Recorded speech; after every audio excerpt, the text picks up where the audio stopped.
चलो बेटा आप सामने ध्यान लगाएंगे सभी। तो प्रोडक्शन का हमारा लास्ट क्वेश्चन रह गया, उसके बाद 2-3 न्यूमेरिकल दूंगी आपको करने को, फिर हमारा प्रोडक्शन पैकअप हो जाएगा, फिर हम कॉस्ट शुरू करेंगे। ठीक है, प्रोडक्शन के अंदर बेटा लास्ट क्वेश्चन जो हमारा रह गया था वो लॉ ऑफ वेरिएबल प्रोपोर्शन था। लॉ ऑफ वेरिएबल प्रोपोर्शन को मैंने आपको बोला था शॉर्ट रन प्रोडक्शन फंक्शन भी कहते हैं। ठीक है, रिटर्न टू फैक्टर भी कहते हैं, इसके बहुत सारे नाम मैंने आपको लिखवाए थे। ठीक है, short run production factor, return two factor, ठीक है ना, ये ध्यान में रखना, ये सारी चीजें सेम होती है। ठीक है, लॉ ऑफ वेरिएबल प्रोपोर्शन जिसको हम एलवीपी से भी डिनोट करते हैं। लॉ ऑफ वेरिएबल प्रोपोर्शन कहते हैं कि प्रोड्यूसर की लाइफ में 3 फेसेस आते हैं। याद आ रहा है, TP first increases at increasing rate, then it increases at diminishing rate, और एट लास्ट टीपी फॉल। ठीक है, लास्ट में टीपी फॉल होगा। तो एलवीपी हमें वही 3 फेसेस बताता है बेटा कि टीपी पहले इंक्रीजिंग से बढ़ता है, फिर डिमिनिशिंग से बढ़ता है, लास्ट में टीपी फॉल होता है। बट ऐसा कब होता है बेटा, जब हम ज्यादा वेरिएबल फैक्टर्स को कंबाइन करते हैं किसके साथ, फिक्स फैक्टर के साथ। प्रोडक्शन करने में 2 फैक्टर्स लगते हैं, याद आ रहे हैं, fixed and fixed factors are the factors which do not change with change in production, and variable factors are the factor which changes with change in production. और प्रोडक्शन का पता कौन से फैक्टर को देख के लगता है, वेरिएबल फैक्टर। ठीक है, प्रोडक्शन का पता बेटा वेरिएबल फैक्टर को देख के लगता है, क्योंकि फिक्स हमेशा कांस्टेंट रहती है। जैसे अगर मैं लैंड की बात करूं तो land is a fix factor, land को देख के कोई नहीं बता सकता कि प्रोडक्शन बढ़ रहा है, कम हो रहा है, क्या हो रहा है। बट लेबर देख के हर कोई बता सकता है कि लेबर 0 है तो प्रोडक्शन भी 0 होगा, लेबर बढ़ेगा तो प्रोडक्शन भी बढ़ेगा। ठीक है, तो labour is a variable factor जिसके थ्रू हमें पता चलता है प्रोडक्शन बढ़ रहा है, कम हो रहा है। ठीक है, फिक्स फैक्टर हमेशा कांस्टेंट रहता है। तो लॉ ऑफ वेरिएबल प्रोपोर्शन भी ये कहता है कि भाई चेंजेस हमेशा कौन से फैक्टर में होते हैं, वेरिएबल, क्योंकि फिक्स हर लेवल पे कांस्टेंट रहता है। तो एलवीपी की डेफिनेशन है बेटा, when more and more unit of variable factors are combined with fixed factor, then TP first increases at increasing rate, then it increases at diminishing rate, at last TP falls. तो वो तीनों faces लिखनी है आपने, पर पहले ये लिखना है कि जब हम ज्यादा वेरिएबल फैक्टर फिक्स से कंबाइन करते हैं, ठीक है, तब हमें ये 3 फेसेस देखने को मिलती है। ठीक है, तो डेफिनेशन रिपीट करो, when more and more unit of कौन सा factor are combined with fixed factor, then TP first increases at, then it increases at last TP falls। TP का मतलब बेटा टोटल प्रोडक्शन, तो प्रोडक्शन इंक्रीजिंग रेट से बढ़ रहा है का मतलब प्रोड्यूसर को बहुत प्रॉफिट हो रहा है, डिमिनिशिंग से बढ़ रहा है, धीरे धीरे बढ़ रहा है, देन फॉल हो रहा है तो प्रोड्यूसर को क्या हो रहा है, लॉस हो रहा है। ये टीपी होता है बेटा, पहले इंक्रीजिंग रेट से बढ़ेगा, फिर डिमिनिशिंग से बढ़ेगा, लास्ट में टीपी फॉल हो जाएगा।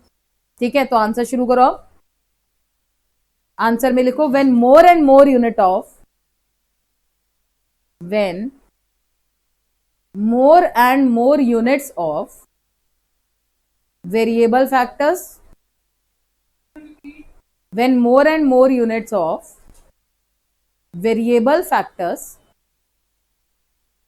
are combined with, when more and more unit of variable factors are combined with fixed factors, are combined with fixed factors, then TP first increases, then TP first increases at increasing rate, TP first increases at increasing rate, comma, then it increases at diminishing rate, then it increases at diminishing rate,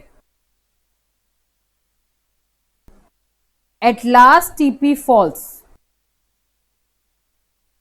at last TP falls। नहीं बेटा, ठीक है ना, faces में 3 he faces बताते हैं। ठीक है भाई, एलवीपी की डेफिनेशन याद हो गई। ठीक है, पढ़ के देखो, 1 सेकेंड में किसी से भी नाम लेके पूछूंगी।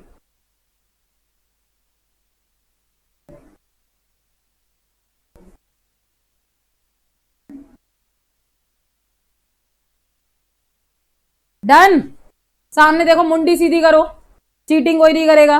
When more and more unit of variable factors are combined with, then TP first increases at, then it increases at last TP। बस ये ध्यान में रखना, ये एलवीपी की डेफिनेशन है। अब साथ में बेटा नेक्स्ट आप हेडिंग डालो अजम्पशंस की। एलवीपी की कुछ अजम्पशंस होती है, लॉ ऑफ वेरिएबल प्रोपोर्शन की बेटा कुछ अजम्पशंस है। एलवीपी की पहली अजम्पशन लिखो, first assumption, technology remains same. या कांस्टेंट लिख दो, टेक्नोलॉजी रिमेन कांस्टेंट। 6 मार्क का क्वेश्चन है बेटा, तो इसको अच्छे से इलाबोरेट करके लर्न करोगे मेरे साथ। टेक्नोलॉजी रिमेन्स कांस्टेंट, ये फर्स्ट अजम्पशन है एलवीपी। ठीक है, सेकेंड लिखो, all units of variable factor are homogeneous. All units of variable factors are homogeneous. Homogeneous का मतलब क्या बताया था? Identical, same. ठीक है, तो ये कहता है कि सारे वेरिएबल फैक्टर होमोजीनियस है। सारे वेरिएबल फैक्टर, कोई भी एक वेरिएबल फैक्टर का एग्जांपल दो। Labour is a variable factor. अब बेटा जो एक लेबर काम करेगी दूसरी लेबर भी वही काम करेगी। ठीक है, तो जितने वेरिएबल फैक्टर्स है वो आइडेंटिकल है, मतलब होमोजीनियस, सबका nature of work same same.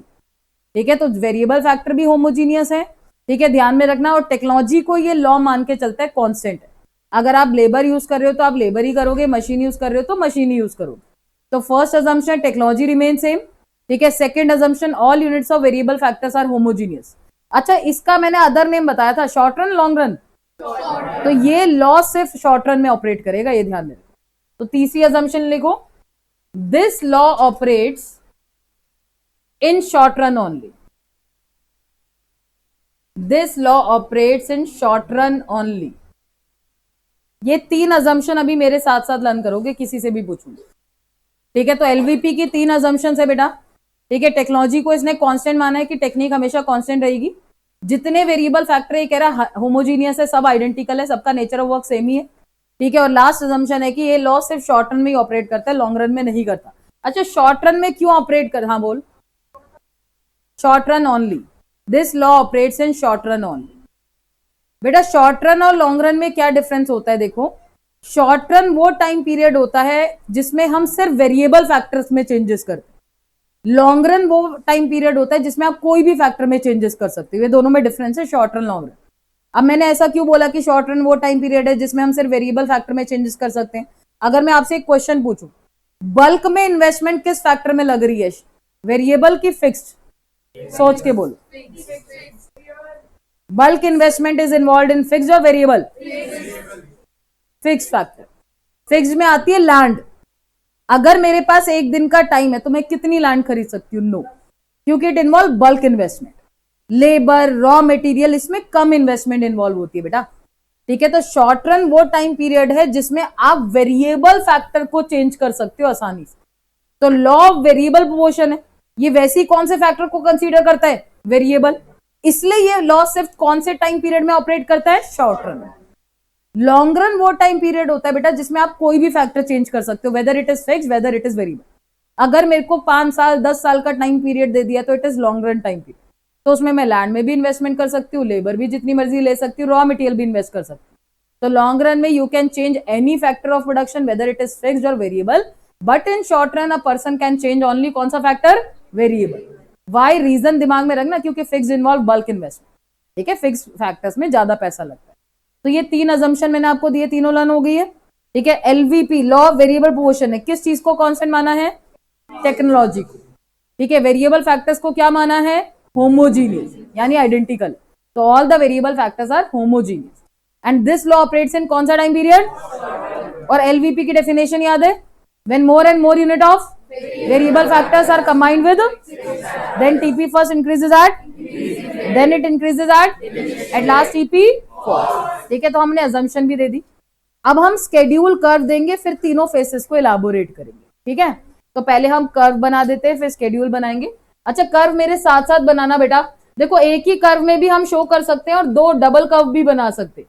तो फेसेस हमें तब नजर आती है जब हम ऊपर नीचे कंबाइंड कर्व बनाएंगे। तो अगर आपके पास स्पेस नहीं है तो नेक्स्ट पेज पे बनाना बेटा कर्व। एक पेज का अच्छा सा स्पेस लो, उस पे 2 कर्व ये साइमल्टेनियसली बनेंगे ऊपर नीचे। ठीक है, बिल्कुल ओरिजिन जहां पे फर्स्ट का स्टार्ट हो रहा है सेकंड का भी वहीं से स्टार्ट होगा। एक्स वाई ये सब चीजें डिनोट करो। प्रोडक्शन चैप्टर में मैंने आपको बोला एक्स पे हमेशा आते हैं नंबर ऑफ वेरिएबल फैक्टर्स। ठीक है, तो एक्स पे लिख लो number of variable factor.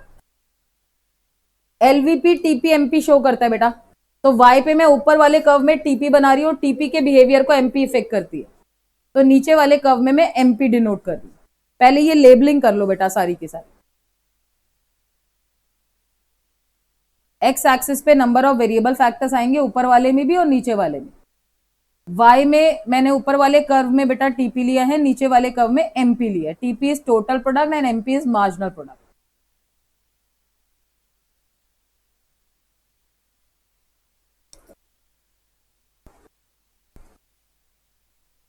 Done.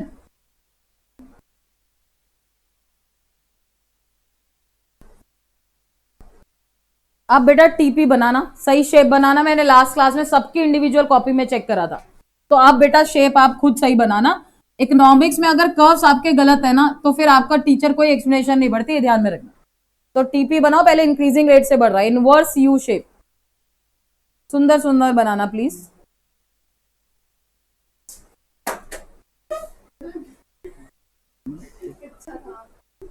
बना दिया टीपी। अब टीपी का मैक्सिमम पॉइंट लेना, उसको नीचे वाले कर्व के एक्स एक्सिस से टच करना। पूरा एक लंबी लाइन। हाँ हाँ, ये बिल्कुल गलत कर्व बना दिया है प्रियांशी। ये हाँ, यहां से बेटा ऊपर नहीं जाएगा, ये कॉन्टिन्यूसली फॉल होता है बस। यहां से ये जो तूने ये वाली लाइन शो करी, हाँ हाँ ये गलत है। हाँ बेटा बोलो। हाँ, दूसरे के एक्स एक्सिस पे टच करनी है बेटा, ये ऊपर से लेके आनी है सीधी। अब एमपी बनाना। एमपी आपको पता है पहले इंक्रीज होती है, TP maximum, MP 0, TP fall, MP become negative. तो एमपी बनाओ बेटा आप सुंदर सुंदर। गलत हो गया ना बेटा, टीपी मैक्सिमम, एमपी 0, तभी तो मैंने लाइन टच करवाई है। हाँ बेटा आपने क्या करा है, पहले टीपी बनाया, ठीक है, बीच में बातें मत करो प्लीज। टीपी के मैक्सिमम को एक्स से टच करा, देन एमपी बना। एमपी पहले इंक्रीज होता है, टीपी मैक्सिमम होता है, वहां पे एमपी 0 होता है। ये लाइन मैंने क्यों टच करवाई है, क्योंकि यहीं पे आपने एमपी को 0 टच करना है, फिर इसको नेगेटिव ले जाओ, इसके आगे पीछे नहीं करना है। एमपी वहीं पे 0 होगी जहां पे वो लाइन आ रही है। हाँ, तो वो शो कर रही है जहां पे टीपी मैक्सिमम है वहां पे एमपी 0 है। बना दिया। अब बेटा जहां पे एमपी मैक्सिमम है ना, उसको फर्स्ट कर्व से कट करो, टच करो, डॉटेड ही शो करोगे। जहां पे एमपी मैक्सिमम है बेटा, उसके बाद उसको ऊपर वाले कर्व से टच करो। एमपी मैक्सिमम ले लेना, मैं बार बार बोल रही हूं पॉइंट, ये नहीं कहीं से भी लाइन खींच के ले गए। जहां पे एमपी मैक्सिमम है उसको फर्स्ट वाले कर्व से टच करना है। और अब आपके को ये 3 फेस नजर आएगी। ये फर्स्ट फेस है ऊपर नीचे दोनों कर्व में, ये सेकंड फेस है और ये थर्ड फेस है। और अब हमने ये तीनों फेसेस को इलाबोरेट करना है। तो सही सुंदर सुंदर बनाओ, बिल्कुल बढ़िया, और तीनों फेसेस अच्छे से शो करो। उस हिसाब से 5 मिनट का समय दो, वापस बना। हाँ बना लो बेटा, जिसने गलत करा है वो बना लो।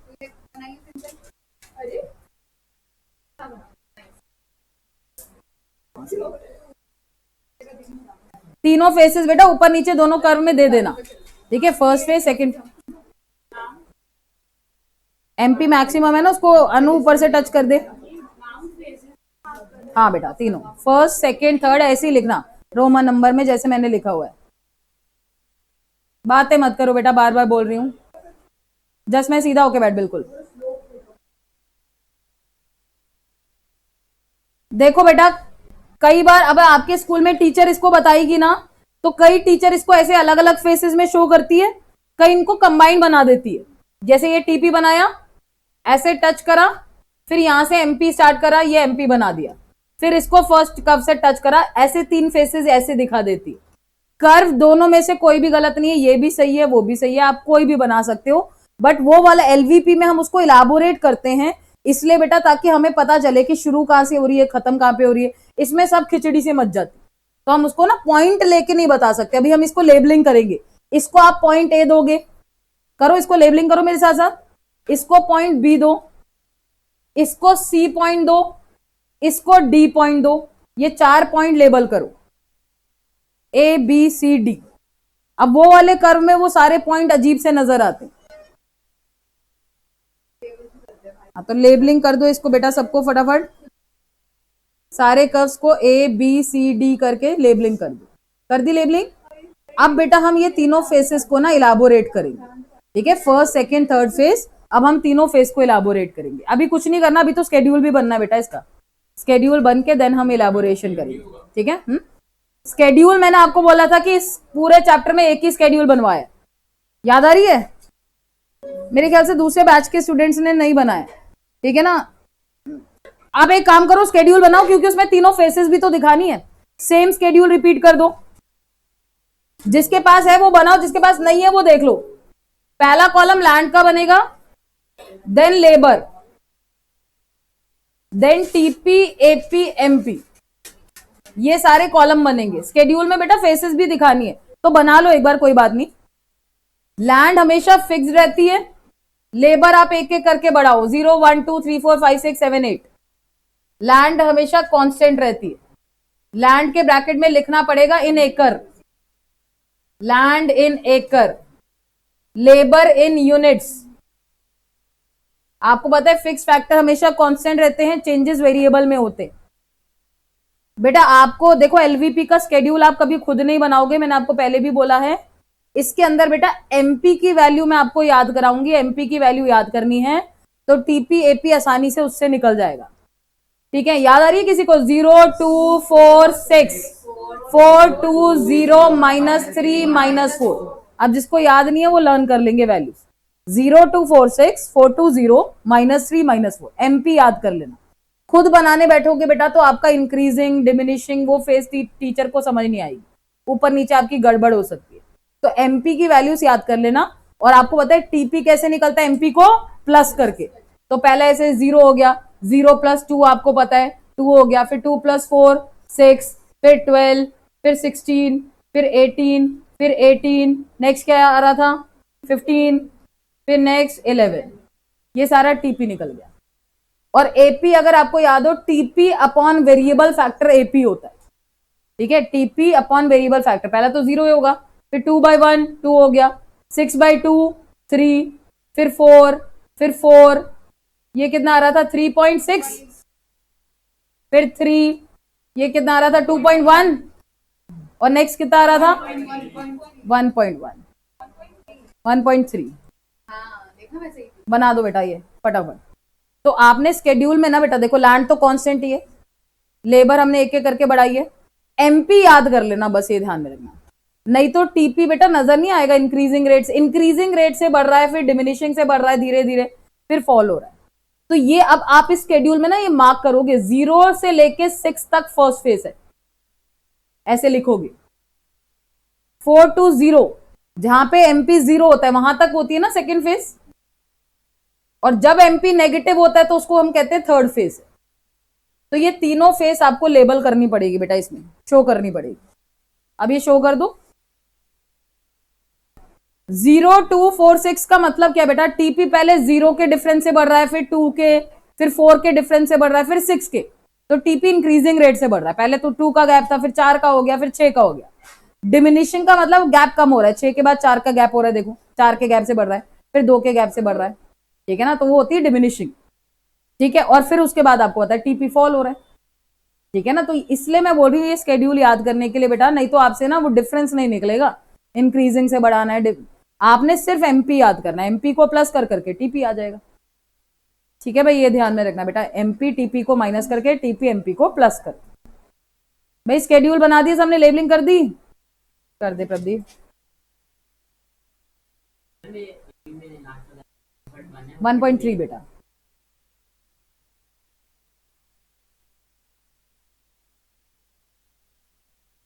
फेसेस लिख दे प्रदीप इसके आगे, 0 से लेके 6 तक फर्स्ट फेस। पीछे वालों का हो गया भाई सबका, फेसेस लिख दी।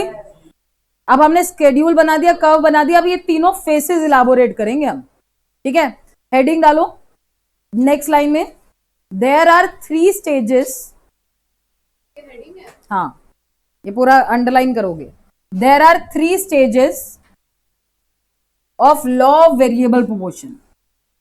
There are 3 stages of law of variable proportion. Stages of law of variable proportion. Heading डालो फर्स्ट स्टेज। First stage.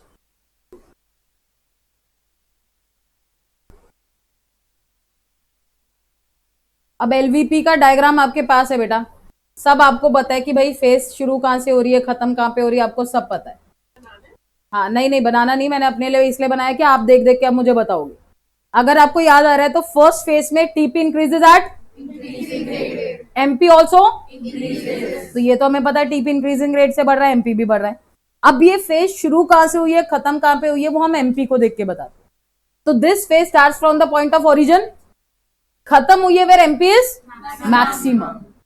ठीक है, तो आपने इस मैक्सिमम पॉइंट को क्या नाम दिया था, देखो बी। तो हम लिखेंगे 0 से स्टार्ट है, बी पे खत्म है, ऐसे करके। ठीक है, प्रॉपर लेबलिंग के साथ, तब टीचर नंबर देगी। फर्स्ट स्टेज की हेडिंग डाल दी है। ठीक है, लिखो इन this stage, in this stage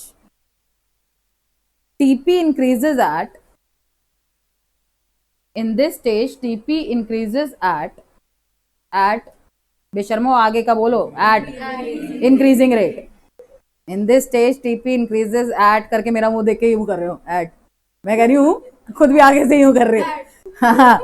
in this stage TP increases at increasing rate, comma MP also increases, MP also increases, full stop। This stage starts from the point of origin,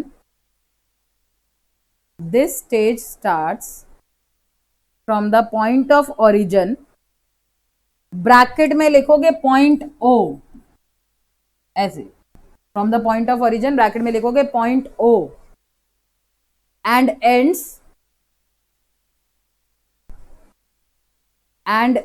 where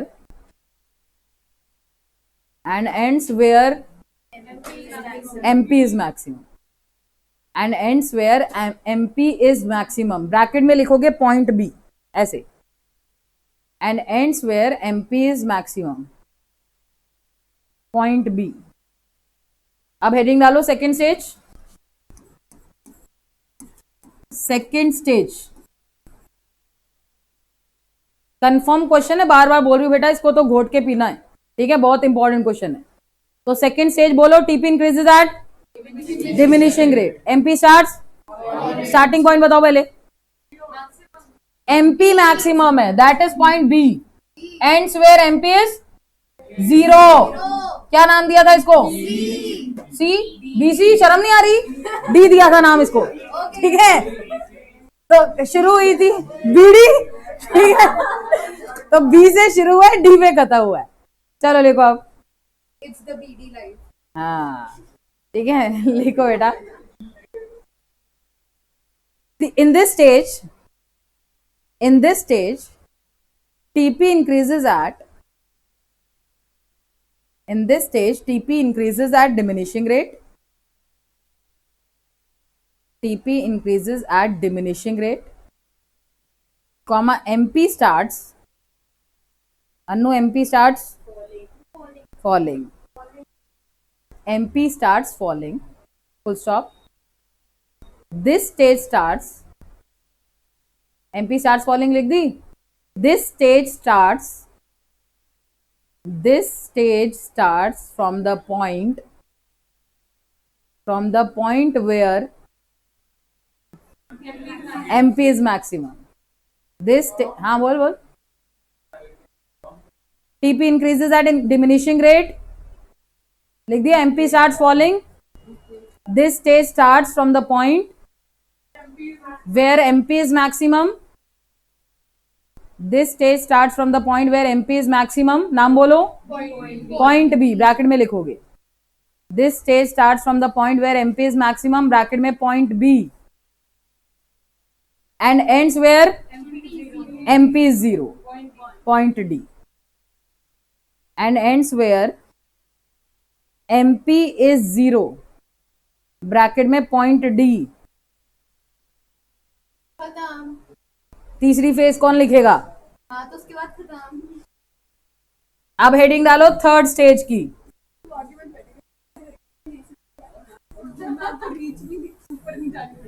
third stage सब recording में जाएगा, ठीक है। Third stage लिखो बेटा, in this stage TP, बेशर्मो TP falls, TP को आगे से ओपी बोल रहे हो, ठीक है। In this stage TP falls and MP become negative. इस स्टेज में प्रोड्यूसर मार्केट में एग्जिस्ट करेगा? तो इसका स्टार्टिंग एंडिंग कुछ नहीं बताना, इसमें तो छोड़ के ही चला जाएगा, ठीक है। तो ध्यान में रखना, टीपी फॉल हो रहा है और एमपी नेगेटिव हो रहा है।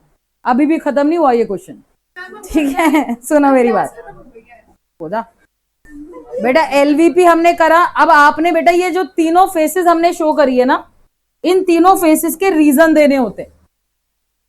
ये जो आपने एलवीपी की तीनों फेसेस दिखाई है ना बेटा, अब हमें इस तीनों फेसेस के रीजन देने।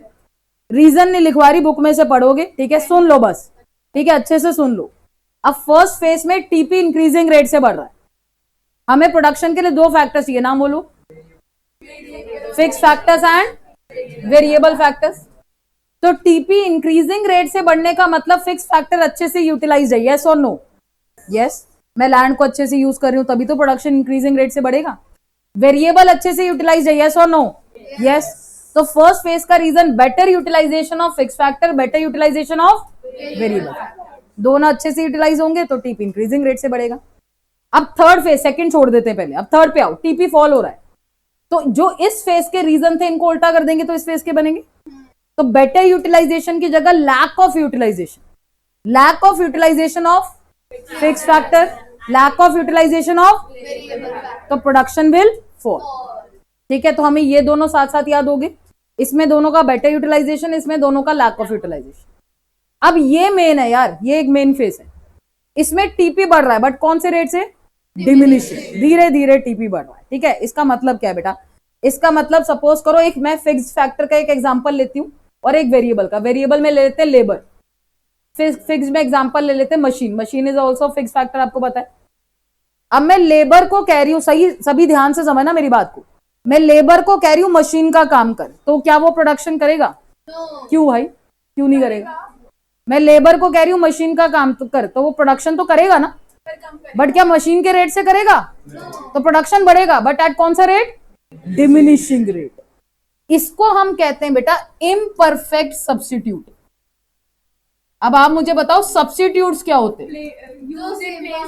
विच are use in place of each other. जैसे चाय की जगह कॉफी पी लो, दैट इज सब्स्टिट्यूट, ठीक है। वो सब्स्टिट्यूट्स है ना बेटा, which are use in place of each other.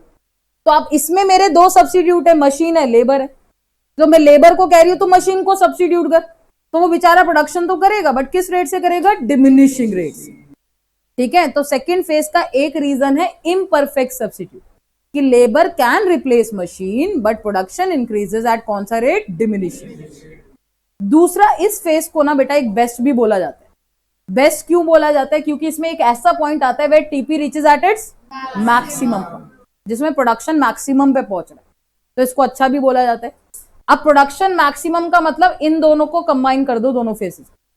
Optimum utilization of fix factor and variable factor. Optimum का मतलब है कि भाई इतना बेस्ट कॉम्बिनेशन है ना फिक्स और वेरिएबल में कि production reaches at its maximum point, कि प्रोडक्शन अपने मैक्सिमम पॉइंट पे पहुंचे। तो इसमें तो बेटर यूटिलाइजेशन है कि भाई अच्छे से यूज कर रहे हो, इसमें वेस्टेज है। और ऑप्टिमम का मतलब एक ऐसा कॉम्बिनेशन है बेटा जिसमें वेस्टेज बिल्कुल नहीं, 1 रुपए की वेस्टेज नहीं, तो TP reaches at its maximum point. तो सेकंड फेज के आप दो रीजन दोगे, एक तो इम्परफेक्ट सब्स्टिट्यूट है, ठीक है। इसके अंदर क्या लिखना है कि labour can replace machine but production increases at diminishing. और सेकंड रीजन जो टीपी मैक्सिमम है उसका रीजन है optimum combination between fix factor and variable, then TP reaches at its maximum, ठीक है भाई। अब मैं किसी से भी पूछूंगी पूरा एलवीपी, ध्यान में रखना। तो फर्स्ट का रीजन दोनों का बेटर यूटिलाइजेशन, लास्ट का रीजन दोनों का लैक ऑफ यूटिलाइजेशन, और सेकंड का रीजन याद करना पड़ेगा, एक तो ऑप्टिमम है और इम्परफेक्ट सब्स्टिट्यूट, ठीक है। 1 मिनट का टाइम दे रही हूं, चेक कर लो पूरा 6 नंबर का क्वेश्चन, अजम्पशन, डेफिनेशन, फेसेस, कुछ भी पूछ सकती हूँ किसी से।